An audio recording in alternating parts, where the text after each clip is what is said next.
Everything's too big nowadays. Switch 2? More like Switch 2 big.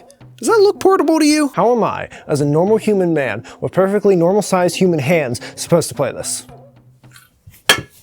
Shit. Micro handhelds, where Pocketability completely dwarfs Practicality. I was always fascinated with these as a kid. Ever since I saw a Dreamcast VMU, I always wanted whatever the latest console was, just itty-bitty. I think the most well-known micro console would have to be the Game Boy Micro, but it actually wasn't Nintendo's first, or even smallest console with interchangeable cartridges. Meet the Pokémon Mini. It released back in 2001 to a resounding why? If you've ever heard of this thing before, it's probably from its virtual inclusion in Pokémon Channel for the GameCube. Only 10 games for it were ever released, and only 4 of those ever saw a release in North America. One of those 4 was a pack-in title called Pokémon Party Mini. If you couldn't tell by the title, it's a minigame collection meant to show off the console's capabilities.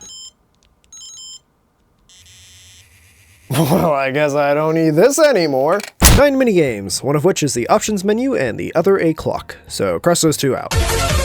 Oh, and another 2 are multiplayer only. Yes, this thing has an IR sensor to play wireless multiplayer with a friend. It also has built-in rumble and a speedometer, weirdly enough. The good news is my new corporate overlord, the Osiris Corporation, sent us over a second unit, as well as a standard issue friend to go along with it. So let's check it out.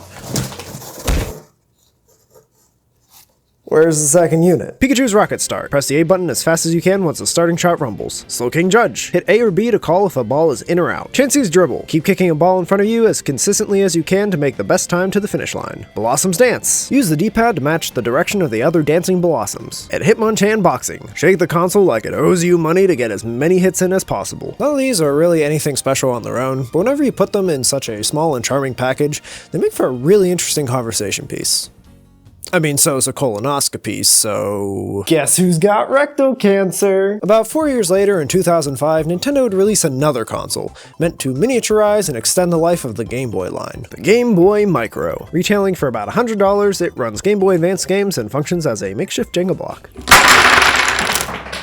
Every time! This came out at a really bad time. The Nintendo DS had just released a couple months prior for about $150, and that could play both DS and GBA games. To make matters even worse, the Game Boy Advance SP had just gotten a price drop to around $80, and that one could play Game Boy, Game Boy Color, and Game Boy Advance, leaving the Micro in a bit of a rough spot. Looking at the ads at the time, I'm not sure even Nintendo knew what to do with this thing. The ones advertising the device's size ranged from weird at best to at worst. Do not let this man anywhere near a Chuck E. Cheese. The biggest part of the marketing seemed to be pushing the Micro as a sort of fashion accessory. This was because of its second notable feature, the interchangeable faceplates. While it's definitely a neat added gimmick, it wasn't enough to make this thing successful. It's a nice device by all means, fairly comfortable to hold and play despite the small size, but it was just completely outclassed in terms of price and compatibility by later, and even some previous devices. Are you really gonna pay $20 extra for a device that plays less games than its previous iteration? All to save what, a whole 3 inches of space in your pocket? What are you even putting in there? Oh, thank God, finally! Space for my travel domino! Well, Nintendo may have given up on the whole micro console thing, but that hasn't stopped other companies from picking up the torch. Some of these aren't even consoles, like this mini camera my producer sent me to replace my main. Cut the budget all you want, I am not using this as my camera. There's also some neat gaming peripherals, like this 8-bit Do microcontroller. The D-pad acts as a joystick on the Switch, so while it's not the most comfortable thing in the world, it is useful as an extra portable controller in a pinch.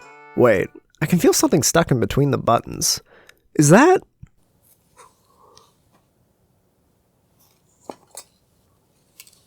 Thumby, the world's smallest gaming handheld. I hope. I already feel like I need toothpicks to play this thing. If there's anything smaller, I'm gonna need a microscope. No picture will ever prepare you for just how small this thing is. It's a miracle in and of itself that it functions. 6 built-in games, none of which are all that interesting to be honest. The most notable one is the Tetris clone Blocks. It's functional. Obviously with its size and the $30 price tag, this thing is really just a novelty. Their website mostly pushes it as a fun thing to play around with development for. You can can load other games onto it, and even play multiplayer with an actual link cable, which I can only imagine what that looks like. If black and white wasn't good enough for you, there is also the Thumby color. But what if you wanted something that's a bit more, well, usable? Well, in 2017, a YouTuber uploaded a video showing off a project they dubbed the Kimu, a homemade tiny keychain folding handheld emulation console capable of playing up to Game Boy Advance, Super Nintendo, and even PS1. 3 years of polishing later, that project would release officially as the FunKey S. And would ya look at that, I can actually see this one. For a while there, this was my favorite handheld for emulation, period. It honestly still amazes me just how well it works. Flip to open and turn on. A very clean and easy to navigate UI with customizable themes, only freeware games included at the start, meaning this is 100% legal, super quick to boot in and out of games, save states, easy to navigate menu controls, the ability to just plug this right into your PC to drag and drop ROMs and update files onto the device, and best of all, the ability to remember exactly where you were in the games when closing out of it, or when waking it up from sleep. Even I can't do that. Where am I? Did he? Oh, Cosby. The original OS did have a few minor hiccups here and there, along with being stuck at 50 FPS. Thankfully, since this is entirely open source, a community member, Drum78, released their own custom OS that fixed pretty much everything. Full 60 FPS and emulation improvements all around. For what this is, I think it's a near perfect device. The only things I'd really change are quieter buttons, USB-C charging instead of micro USB, and a more durable shell, because despite the marketing, there is no way in hell I would ever trust this thing on my keychain. You'd have better luck smashing it with a hammer. Well, as it turns out, the FunKey has some competition. The Anbernic RG Nano. This looks like it's everything I wanted. A metal shell, gummier looking buttons, and USB-C charging. Hey, if it's got all those improvements, maybe the user experience will be even better too. I can't wait to get it and see what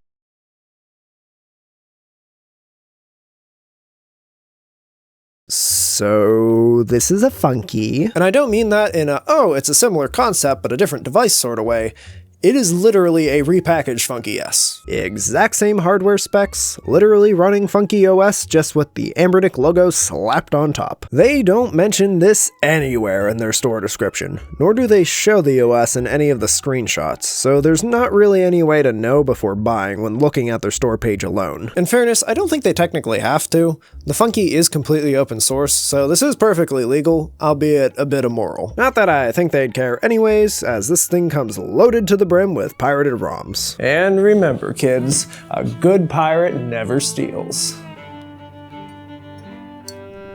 What? A lot of the other handhelds in the microspace seem to follow the same FunKey blueprint, as we'll call it, so there's not much else really to talk about there. And everything else is just a tad too big for me to consider them as micro consoles, unless we want to talk about the novelty keychains, but then this episode would never end. Look, I know the last episode didn't do too great, but you can't keep doing this downsizing thing. You gotta give us some sort of budget, literally just something.